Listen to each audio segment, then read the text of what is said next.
Lakey. Now it is my Now it is my privilege to introduce our guest of honor for the evening, Lakhshya Lakey. He is an IIM alumnus, an educator, and a digital advocate whose work champions individual liberty, social equity, and free speech, reaching and inspiring a new generation. So please join me in welcoming Lakhshya Lakey. Thank you. Thank you for having me on. So I've written down a few thoughts which I'd like to share with you. Good evening, everyone, for joining us, both from India and the United States. It's a privilege to be part of this gathering as the United States approaches 250 years since the Declaration of Independence. I thank the organizers for having me on. 250 years is an extraordinary milestone. We must not just see it as an occasion to celebrate a historic declaration, but also to reflect upon the remarkable journey of an idea, the idea of freedom. Freedom may be declared at a particular moment in history, but every generation must discover its meaning anew. When I received this invitation to this summit, I imagined two individuals whose ideas have made lasting contributions to democratic thought. Number one was Professor John Dewey, and number two, Dr. B.R. Ambedkar. Me, as an Ambedkarite anti-caste content creator, my own understanding of freedom has been deeply shaped by Dr. Ambedkar. His years at Columbia University, and particularly his intellectual engagement with Professor John Dewey, which formed an important part of his development of thought.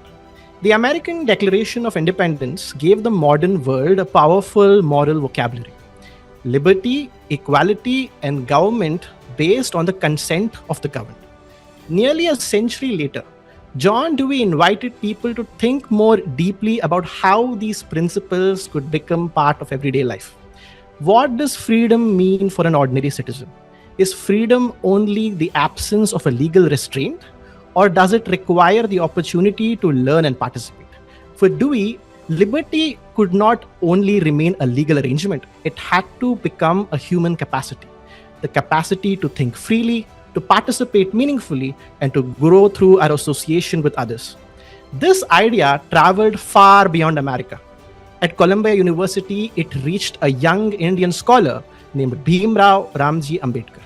When Dewey passed away in 1952, Dr. Ambedkar writes to his wife, Savita, "I owe all my intellectual life to this man. He is a wonderful man." It is an extraordinary acknowledgement from one of the greatest intellectual and constitutional figures of modern India. Dr. Ambedkar brought Dewey's thought back to India, but through his lens, it was in a way that was fit to the Indian society. In fact, you will see John Dewey mentioned several times that too in the infamous Annihilation of Caste, which is, in my opinion, a book which every Indian and everyone who wants to understand India should read.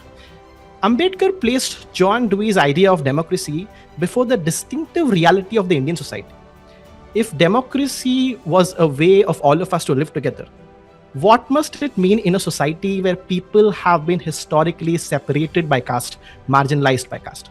What does freedom require when the birth has shaped access to the very basic things such as education, occupation, dignity, and social participation?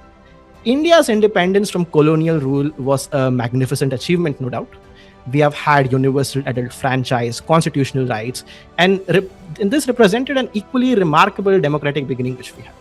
Dr. Ambedkar's contribution was to remind us that political democracy also requires to be supported by a social democracy. Liberty, equality, and fraternity mentioned in the Indian preamble are not mere slogans.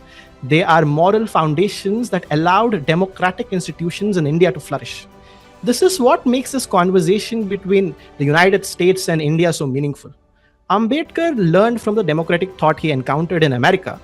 At the same time, he understood that every democracy continues through growth, through reflection, debate, and expansion of its founding ideals. The United States and India have traveled through very different histories, yet both countries share a belief in the capacity of constitutional democracy, which learns and adopts as it becomes more and more inclusive. India takes pride in being the world's largest democracy, and the United States carries the world's longest and most influential constitutional traditions.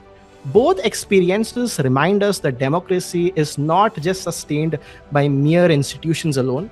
It is renewed through ages by its citizens, the classrooms, public debates, and our willingness to engage with each other. For our generation, this idea has acquired a new sense of a meaning. Many young people today encounter democracy through a screen on social media. We have had more opportunities to express ourselves than perhaps any generation before us. We have to remind ourselves that democracy does not simply mean the freedom to speak. It is also the ability to listen, learn, unlearn, and most importantly, to disagree with respect and to remain open to experiences different from our own. This proposed US-India Liberty Corridor can become a valuable space for precisely this kind of an exchange, one through which both societies share our ideas and aspirations.